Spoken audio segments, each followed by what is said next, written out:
again, alcvin here at Bamboo in Shakuhachi Center. So I'm going to take you through quickly the steps on how to make a Jinashi Shakuhachi. So before we actually begin the process, we have to choose the bamboo. So we choose the bamboo actually during the harvesting time. So before we harvest, we decide, okay, what length bamboo do I want? So we have our shaku measure, which is a type of measuring tape that you can get in Japan. They don't sell it in the West. So when you go to Japan, go to the nearest hardware store and pick up your shaku measure. When we go harvesting, we look for the proper diameter that we want of our bamboo. And then we go to the root, we dig the root out, and then we go to the base and we measure from the base to the node that we want. So the length of node that we want, 2.6, 2.4, 2.0, whatever.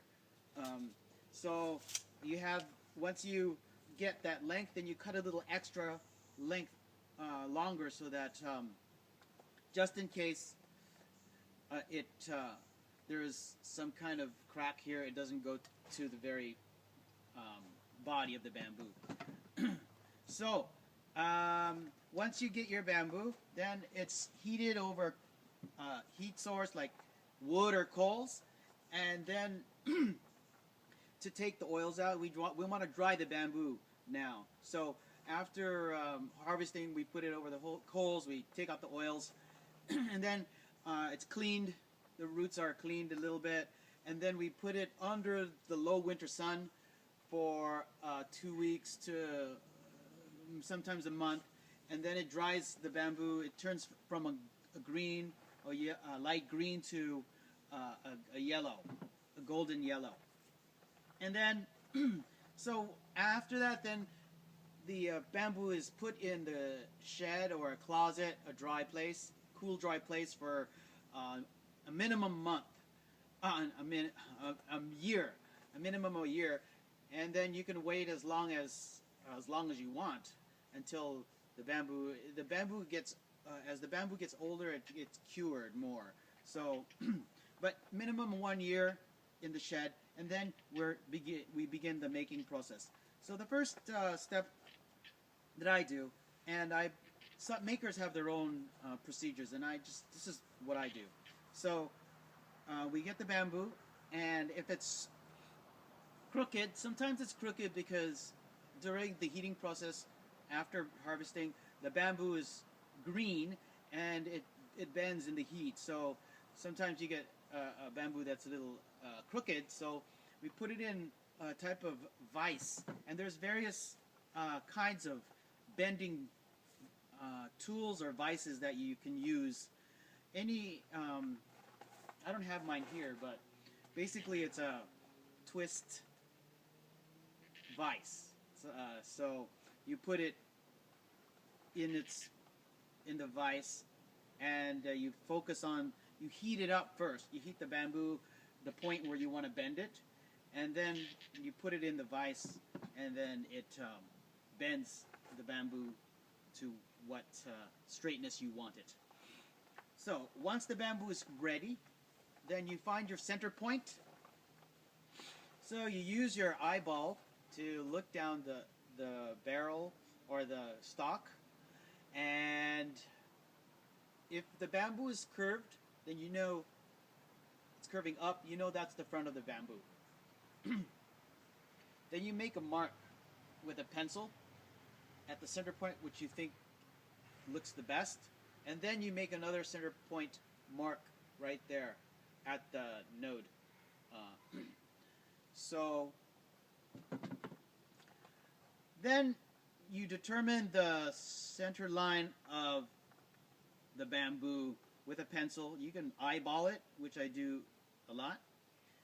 Some people like to use a chalk line to make a temporary center point. And then once that's determined, then we start to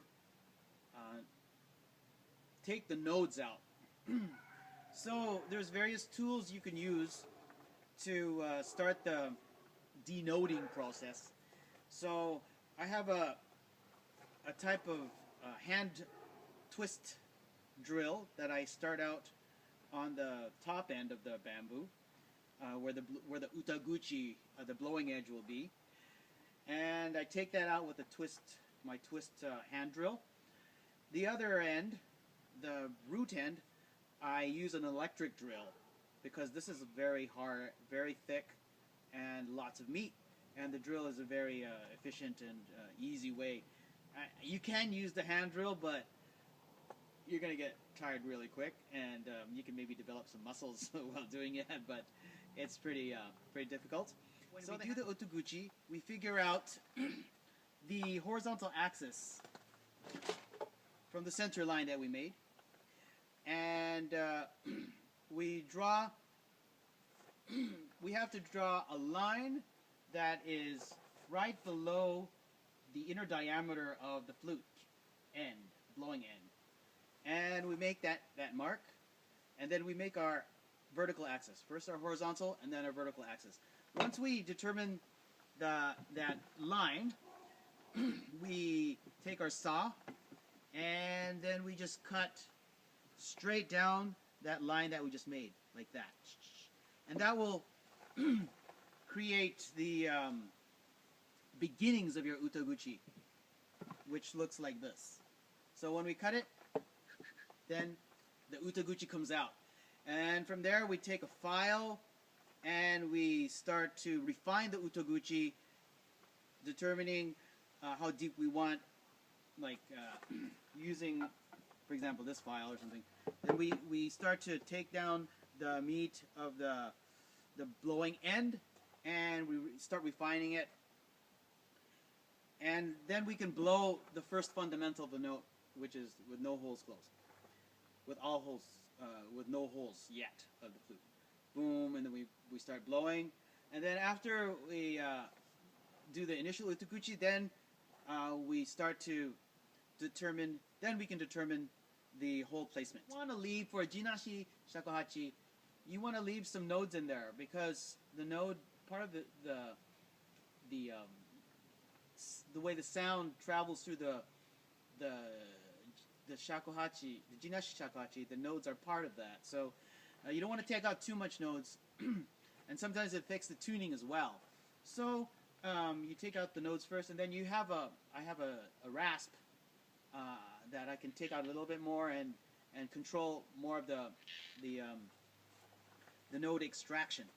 So once that's done, after drilling the holes, then it's a matter of just playing it and tuning the holes by either taking out material from the inside of the hole, enlarging the hole you want, if you want, taking out material from the top of the hole or bottom of the hole to tune it. After we tune the holes initially, then we start to blow again, and we'll be working as we go, refining the blowing edge and the utaguchi as we go along. And then we determine next the pressure points of the shakuhachi. So there's certain points on the bore where if there's a problem, for example, the roll is unstable, if you push the flute too hard, then it will pop up. Then we can manipulate that pressure point by adding some material in there or taking out some material. And so there's various points, and if you want your flute to work perfectly, then you have to blow the flute and determine those points. And adding a little material in there will change it into what's called a G-mori flute. And so it's technically not a Jinashi flute anymore if you start adding stuff in there, right? So the interesting thing about Jinashi is that, particularly with purists in the Watazumi schools, Watazumi, folks, they don't put anything in the flute. Even if it's unstable, they accept it as is. Sometimes you get a flute that's perfect, and it's just the luck of the draw. It's by chance you get a perfectly balanced flute. But a lot of the times, the bamboo needs a little bit of help. If you want that perfect balance and stability of each note. So that's up to you.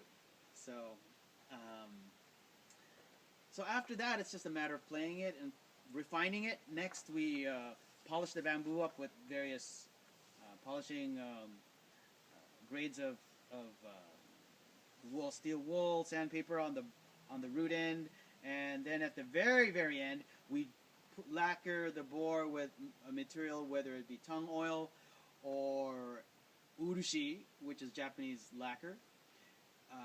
Traditionally, Japanese lacquer has been very. A lot of people have a very high allergic reaction to it. Some people, if they just smell it, their whole body breaks out in hives.